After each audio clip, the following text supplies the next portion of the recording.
During these 40 days of Lent, let me put away all my pride.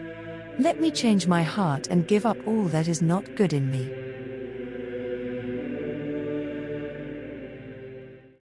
In the year 2020, the year in which the world began to experience its own fragility and the deception of false freedom, Pope Benedict XVI, in his new book, points out to the whole world the identity of the Antichrist. He says the spirit of the Antichrist will have two fundamental characteristics: false humanism, and social exclusion of those who do not submit to it.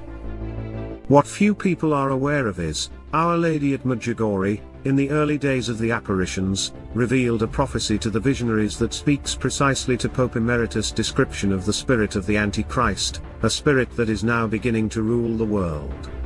She said this would be the sign of the times.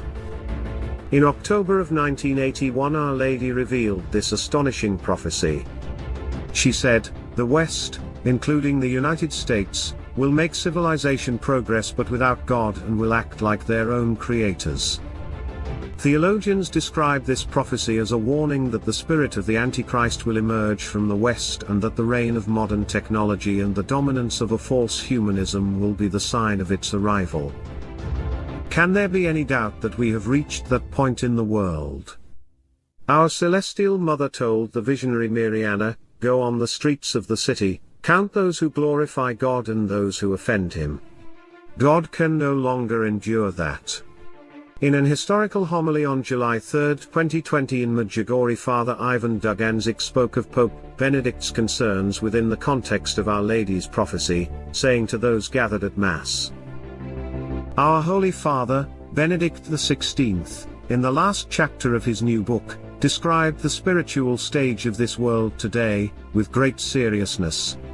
He warned that there is real danger in that which is invisible and is being hidden behind the visible moral deviations. Modern society at the moment is in the face of forming an anti-Christian credo, and opposing this credo is punished with social excommunication. The fear of that mighty power of Antichrist is completely natural. And what is necessary is the prayer of the whole Church to resist him." Father Ivan then said, "Brothers and sisters, all of you who are honoring the Queen of Peace, we are the witnesses of this drama of mankind. The Antichrist, with the help of his many alliances, truly wishes to create man in his own image. That is why he wishes to wipe off the image of God in man, to kill that gene that man has when he as a creature comes from the Creator. He wishes to define human nature anew. And he is declaring that what was once evil, now is something which is completely normal and acceptable. And all those who feel differently, they are forbidden. Then in the name of being politically correct and in the name of social tolerance, people represent and defend these evils, since otherwise they would be declared conservative, and they would be harmful for the advancement of society." Esteemed philosopher and friend of Pope Emeritus, Joseph Pieper, believes that the spirit of the Antichrist has arrived and he is greatly concerned. He writes, "The rule of antichristic humanism will require everyone, absolutely everyone, regardless of race, religion and social class to enter the wedding of the Antichrist. The rulers will demand the population accept modern humanism, as a better brotherhood than Christ himself was able to realize." Professor Pieper says we are nearing the time of the mark of the beast as prophesied in chapter 13 in the book of Revelations.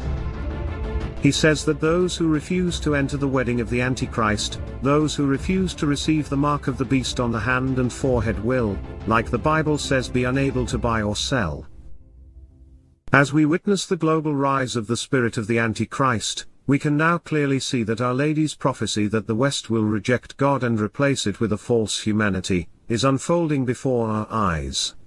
We have reached the time of the secrets.